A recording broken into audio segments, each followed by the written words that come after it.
নমস্কার, আমি ডক্টর বোধিসত্ত্ব খান চলে এসেছি সহজ শেয়ার বাজারের আরেকটি নতুন এপিসোড নিয়ে। প্রিয় বন্ধুরা, আশা করি সবাই ভালো আছেন এবং সুস্থ আছেন। আজকের মার্কেটে এত খবর রয়েছে যে কোনটা ছেড়ে কোনটা বলবো সেটা নিয়েই একটা দ্বিধা তৈরি হচ্ছে। এশীয় মার্কেটগুলোর দিকে যদি কেউ খেয়াল করে দেখেন, আজকের এশীয় মার্কেটগুলোতে তুমুল উত্থান এসেছে। 8%, 1% না, এক একটা মার্কেটে 3 থেকে প্রায় 4% অব্দি উত্থান এসেছে।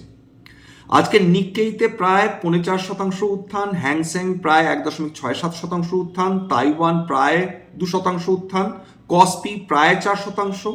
এশীয় বাজারগুলোতে এই যে মুভমেন্ট এলো তার পেছনে প্রধান কারণ হিসাবে ধরা হচ্ছে জাপানে প্রধানমন্ত্রী তাকায়াচি, তিনি একটি ইলেকশন জিতে গিয়েছেন এবং তার ফলে বিশ্ব জুড়ে যারা ইনভেস্টার্স ছিলেন তারা দারুণভাবে কনভিন্সড হয়েছেন। তার কারণটাই যেটা যে তাকায়াচিকে প্রো মার্কেট ধরা হয়।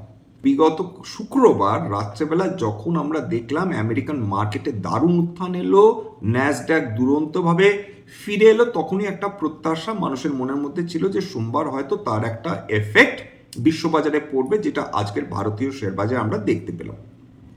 নিফটি প্রায় 25,850-এর কাছাকাছি বন্ধ হলো এবং সেন্সেক্স প্রায় 84,000 এর সামান্য একটু ওপরে বন্ধ হলো। এবার যেটা মেন প্রশ্ন থাকবে যে তাহলে 26,000 কি রেজিস্ট্যান্স হিসাবে আমরা দেখতে পাবো, নাকি 26,000কে সহজেই ভেঙে দেওয়ার সম্ভাবনা রয়েছে নিফটি, সেটা তো সময় বলবে, অর্থাৎ কাল পরশু তরশু। ইউনাইটেড স্টেটস এবং ভারতবর্ষ তাদের যে ফ্রি ট্রেড এগ্রিমেন্ট নিয়ে কথোপকথন চলছে, যে ইন্টারিম ট্রেড এগ্রিমেন্ট হয়েছে, তার মধ্যে কয়েকটা বিষয়ে দারুণভাবে ক্ল্যারিটি এসেছে। 1 নম্বর জেমস অ্যান্ড জুয়েলারি, 2 নম্বর টেক্সটাইলস, 3 নম্বর সামুদ্রিক খাদ্য, এবং আজকের এই সেক্টরগুলি দুরন্ত পারফরমেন্স দেখিয়েছে। যদি টেক্সটাইল কোম্পানিজগুলো দেখেন, এক একটা স্টকে কোনোটা 3, কোনোটা 4% অবধি উত্থান আমরা আজকে দেখে ফেলেছি।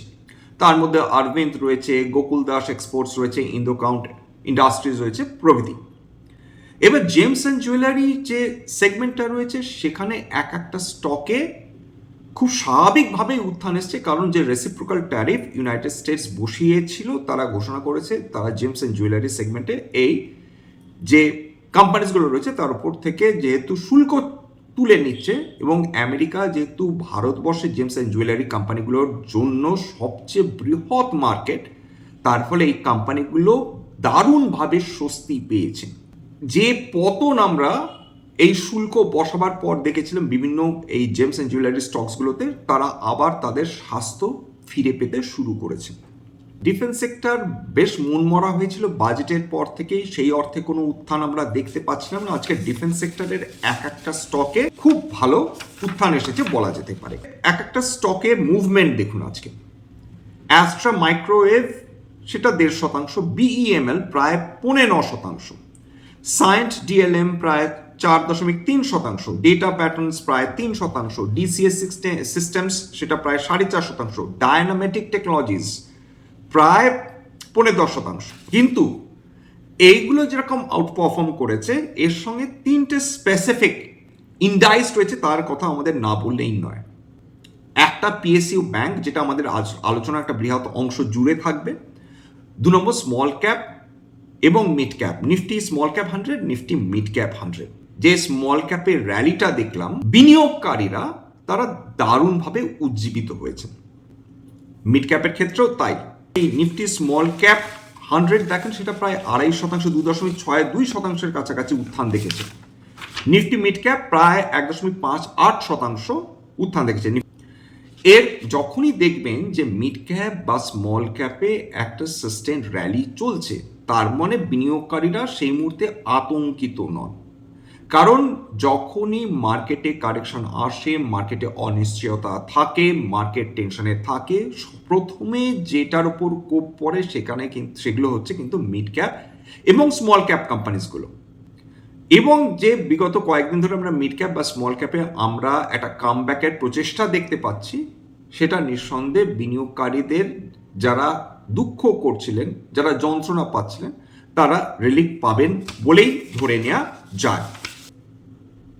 পিএসইউ ব্যাংকস আজকে সেটা প্রায় 3.3% ওপর উত্থান নিয়ে 3.34% উত্থান নিয়ে আজকে বন্ধ হয়েছে। এর মধ্যে স্টেট ব্যাংক অফ ইন্ডিয়া একাই 100 ছিল। ভারতবর্ষের ষষ্ঠ কোম্পানি হিসাবে তার মার্কেট ক্যাপিটাল 10 লক্ষ কোটি টাকা ছাড়িয়ে গেছে। অন্যান্য কোম্পানিজ যাদের মার্কেট ক্যাপিটাল 10 লক্ষ কোটি টাকার ওপর, তার মধ্যে রিলায়েন্স ইন্ডাস্ট্রিজ রয়েছে, এইচডিএফসি ব্যাংক রয়েছে, আইসিআইসিআই ব্যাংক রয়েছে, ভারতী এয়ারটেল রয়েছে, টিসিএস রয়েছে। স্টেট ব্যাংক অফ ইন্ডিয়া ষষ্ঠ কোম্পানি। এবং state bank of India usually আপনারা কবে শেষ মনে করে দেখুন তো, স্টেট ব্যাংক অফ ইন্ডিয়া আজকের 7.4% উত্থান নিয়ে ট্রেডিং বন্ধ করেছে। শেষ কবে স্টেট ব্যাংক অফ ইন্ডিয়াতে এই সুবৃহৎ র্যালি আপনারা দেখতে পেয়েছিলেন? তাছাড়া ইন্ডিয়ান ব্যাংক 3.5% উত্থান, ইউকো ব্যাংক 1.75% টিপিএসইউ ব্যাংক ইন্ডাইসকে একা উঠিয়ে দিয়েছে স্টেট ব্যাংক অফ ইন্ডিয়া। হঠাৎ করে স্টেট ব্যাংক অফ ইন্ডিয়ার হলোটা কি? তার কারণ স্টেট ব্যাংক অফ ইন্ডিয়া তারা তাদের কোয়ার্টারলি রেজাল্ট পাবলিশ করছে এবং ভারতবর্ষে এই মুহূর্তে বলা যেতে পারে একমাত্র কোম্পানি যারা সত্যি সত্যি রিলায়েন্সকে চ্যালেঞ্জের মুখে ফেলে দিচ্ছে in terms of profitability. State bank 2017, 18, 19 হয় নামমাত্র প্রফিট করেছিল বা একটা সার্বিকভাবে একটা বছর তারা লসে রান করেছিল। 2020 থেকে কামব্যাক শুরু হয়। 2019-20 স্টেট ব্যাংক অফ ইন্ডিয়া 21,140 কোটি টাকা তারা সার্বিকভাবে প্রফিট করেছিল গোটা বছরের জন্য। সেটা আজকে দেখুন প্রায় 4 গুণের বেশি প্রফিট বৃদ্ধি করে ফেলেছে 2025-এ। যদি ট্রেলিং 12 মান্থ থাকেন তাহলে 4 গুণ, মাত্র 5 বছরে একটি কোম্পানি 4 গুণ যদি প্রফিট বৃদ্ধি করে, বিনিয়োগকারীরা যে বাধ্য হবেন এই ধরনের কোম্পানির দিকে তাকাতে সে ব্যাপারে কোনো সন্দেহ নেই। সেই ডিসেম্বর কোয়ার্টারে তারা 22,000 কোটি টাকার উপর প্রফিট করে দেখিয়ে দিয়েছেন। স্টেট ব্যাংক অফ ইন্ডিয়াকে নিয়ে কোনোদিন খুব একটা মারাত্মক হইচই হয় না, কিন্তু সে তার কাজটা খুব সাইলেন্টলি এবং শিওরলি করে চলেছে।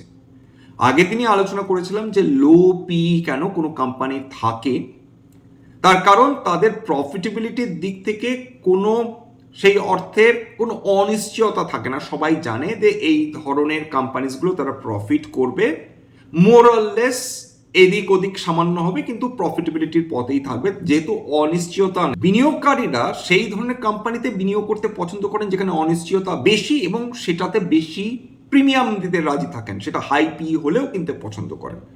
অথচ যেগুলো স্টেবল কোম্পানি, দুর্দান্ত রিটার্ন দিচ্ছে, সেগুলো কিন্তু ইউজুয়ালি লো পিতে ট্রেড করছে। এবং সেটা যদি গভর্নমেন্ট কোম্পানি হয় তাহলে তো আরও সোনায় সোহাগা, অর্থাৎ সেই কোম্পানিগুলোর দিকে বিনিয়োগকারীদের মন খুব একটা টানে না। স্টেট ব্যাংক অফ ইন্ডিয়ায় যে একমাত্র ভালো রেজাল্ট করেছে তা না, বিভিন্ন পিএসইউ ব্যাংকসগুলো, সরকারি ব্যাংকগুলো, তাদের যদি ডিসেম্বর কোয়ার্টারের রেজাল্ট দেখেন তাতে যে উত্থান এসছে সেটা এমনি এমনি আসছে না। ক্রমাগত তারা কাসা রেশিও ইমপ্রুভ করে চলেছে, current account savings account ratio 1, Bessel norms তারা ঠিকঠাক রাখছে 2, 3 তাদের নন পারফর্মিং অ্যাসেট গ্রস এবং নেট কোয়ার্টার আফটার কোয়ার্টার বহু বছর ধরে ক্রমাগত কমিয়ে যাচ্ছে। 3 নম্বর, ব্যাংকিং সেক্টরে একটা জিনিস সবসময় বিনিয়োগকারীরা খেয়াল রাখেন বা রাখতে হয়, যে একটা ব্যাংক কত বেশি প্রফিট করলো একটা কোয়ার্টারে সেটা বিনিয়োগকারীদের নজরে থাকে না। প্রথমে গিয়ে তাদের নজর পড়ে যে তার নন পারফর্মিং অ্যাসেট কমলো কি বাড়লো। যদি দেখা যায় একটা কোম্পানি তার প্রফিট বাড়ালো ইয়ার অন ইয়ার বা কোয়ার্টার অন কোয়ার্টার, কিন্তু তাদের নন পারফর্মিং অ্যাসেট বৃদ্ধি পেল, বিনিয়োগকারীরা ইউজুয়ালি সেই ক্ষেত্রে দারুণ হতাশ হয়। সোনা রূপো মাঝখানে ক্র্যাশ করেছিল এবং সেটা নিয়ে বিস্তর জল ঘোলা হয়েছে। বলা হয়েছে যে কিছু বিদেশি ব্যাংকের কারণে যারা ডেলিবারেটলি এই প্রাইসটা ক্র্যাশ করিয়েছে, সেটা অন্যদিন একটা আলোচনা হবে। আজকেরও কিন্তু সোনা প্রায়, যদি 2রা এপ্রিল 2026 এমসিএক্স এর এক্সপায়ারি দেখেন তাহলে 10 গ্রাম সোনা প্রায় 1.16 উত্থান নিয়ে ট্রেড করছিল, অর্থাৎ প্রায় 800 টাকার কাছাকাছি, 1,57,250 টাকা প্রতি 10 গ্রাম ট্রেড করছিল। রূপো আজকে প্রায় 7,000 টাকার বেশি বৃদ্ধি নিয়ে ট্রেড করছিল, এটা 5ই মার্চ এক্সপায়ারি, প্রায় 2.8% উত্থান নিয়ে। যে ভারতবর্ষ কি সত্যি সত্যি রাশিয়ার কাছ থেকে তেল কেনা বন্ধ করেই দিল? এবং আমেরিকা যেটা ক্লেম করছে, অর্থাৎ আমেরিকার কাছ থেকেই ভারত বেশি বেশি করে তেল কিনবে, সেটা কি সত্যি বলে প্রমাণ হবে? এখনো যদিও না ভারত সরকারের তরফ থেকে কোনো মন্তব্য এসছে যার ফলে আমরা এরকম অ্যাজাম্পশনের মধ্যে যেতে পারি, কিন্তু আপাতত যা পরিস্থিতি তাতে রাশিয়ার কাছ থেকে যে আমরা তেল কেনা কমাচ্ছি এটা যেরকম সত্য, আমেরিকা যেরকম একের পর এক ভারতবর্ষের ক্ষেত্রে কিছু কিছু জায়গায় শিথিলতা দেখাচ্ছে, তাতে একটা আন্দাজ করা যেতে পারে হয়তো বা কোনো চুক্তি হয়েছে যার ফলে আমেরিকার কাছ থেকে অতিরিক্ত তেল ভারতবর্ষ কিনবে। আগের দিন আমাদের যিনি কমার্স মিনিস্টার শ্রী পীযূষ গোয়েল তিনি জানিয়েছিলেন ভারতবর্ষের যারা রিফাইনারিজ রয়েছে তারা ডিসাইড করবে যে আমেরিকার যারা সাপ্লায়ার্স তারা কম দামে ভারতীয় কোম্পানিগুলোকে তেল দেবে কিনা। এবার ভারতবর্ষ যদি প্রেসারে পড়ে আমেরিকার কাছ থেকে তেল কিনতে বাধ্য হয় এবং বেশি দামে তেল কিনতে বাধ্য হয়, সেটা আমাদের যেরকম রিফাইনারিগুলোর জন্য ক্ষতিকারক, ঠিক একইভাবে ভারতের অর্থনীতির পক্ষেও ক্ষতিকারক।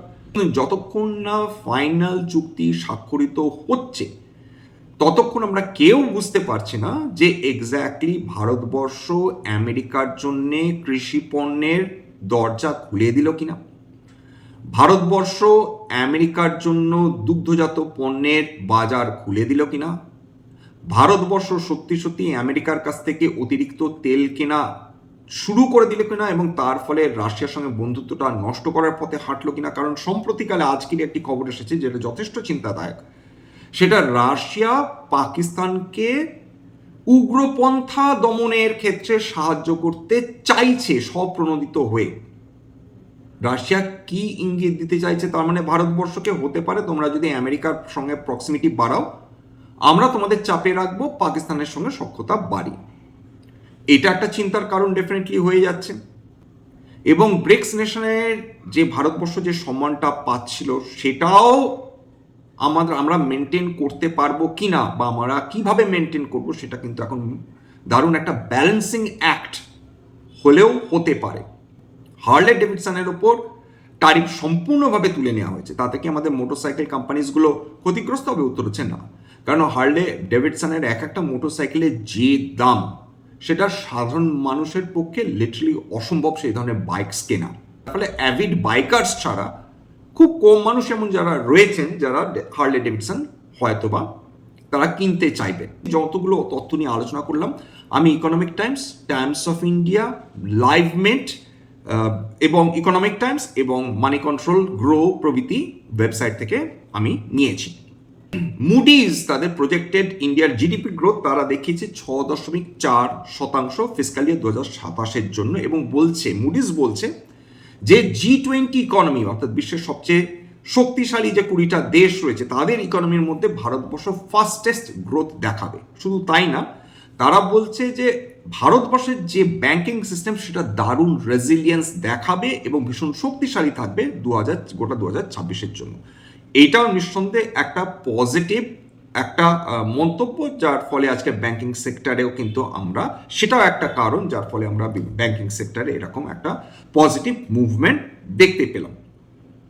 এবার চলে আসি জুয়েলারি কয়েকটা স্টক যারা দারুণ উত্থান দেখেছে, যেমন পিএন গ্যাডকিল 9%-এর উপর উত্থান, রাজেশ এক্সপোর্টস 5%, তাছাড়া থাঙ্গা মাইল জুয়েলারি 10%, বৈভব গ্লোবাল বহুদিন ধরেই মানে আমেরিকা ভারত এই বাণিজ্য চুক্তি ইন্টারিম বাণিজ্য চুক্তি ঘোষণা হওয়ার পর থেকেই দুর্দান্ত র্যালি করে যাচ্ছে, আজকেরও 13.91% উত্থান। এছাড়া গোল্ডিয়াম ইন্টারন্যাশনাল, মনে রাখবেন গোল্ডিয়াম ইন্টারন্যাশনাল, বৈভব গ্লোবাল এরা স্পেসিফিক্যালি কিন্তু আমেরিকাতে এক্সপোর্ট করে থাকে। গোল্ডিয়াম ইন্টারন্যাশনাল আজকের 11.71% উত্থান। সব কোম্পানিজগুলো নিয়ে আলোচনা করলাম, হতে পারে তার মধ্যে কয়েকটা কোম্পানিতে আমার বা আমার পরিবারের বিনিয়োগ থাকলেও থাকতে পারে, ভবিষ্যতে যদি নতুন করে কিনি বা বিনিয়োগ করি আগাম বিজ্ঞপ্তিতে কিনতে বা বিক্রি করতে পারবো না। স্ট্যান্ডার্ড ডিসক্লেমার, এটা কেবলমাত্র একটা এডুকেশনাল চ্যানেল, বাঙালি বিনিয়োগকারীদের ইনভেস্টার অ্যাওয়ারনেস বৃদ্ধির জন্য এখানে কোনো ধরনের কোনো শেয়ারে buy sell recommendation, suggestion, advice এমনকি ইনফ্লুয়েন্স করার প্রচেষ্টা নেই। আমার কথা শুনে যদি কোনো অ্যাসেট বা শেয়ারে আপনারা পজিশন নেন ক্ষতির মুখোমুখি হতে পারেন, সুতরাং সবসময় সেবি রেজিস্টার্ড ইনভেস্টমেন্ট অ্যাডভাইসারের পরামর্শ নেওয়ার চেষ্টা করবেন বা নিজের ডিউ ডিলিজেন্স করবেন, সেক্ষেত্রে আপনারা উপকৃত হলেও হতে পারেন। সবার শেষে যেটা বলি, যদি এই ধরনের এপিসোড আপনাদের ভালো লাগে প্লিজ একটা লাইক দেবেন, প্লিজ সাবস্ক্রাইব করবেন। বহু মানুষ দেখেন কিন্তু সাবস্ক্রাইব না করে চলে যান। আপনাদের জন্য এই এপিসোডগুলো করা সম্পূর্ণ বিনামূল্যে। প্লিজ সাবস্ক্রাইব করবেন এবং যদি সত্যি মনে হয় আমার বাঙালি ভাই বোনদের জীবনে একটুখানি ভ্যালু অ্যাড করতে পেরেছি, প্লিজ নিজের গ্রুপে শেয়ার করে দেওয়ার চেষ্টা করবেন, যাতে বহু বাঙালি বিনিয়োগকারীর কাছে এই ধরনের এপিসোড পৌঁছে যায়। নমস্কার।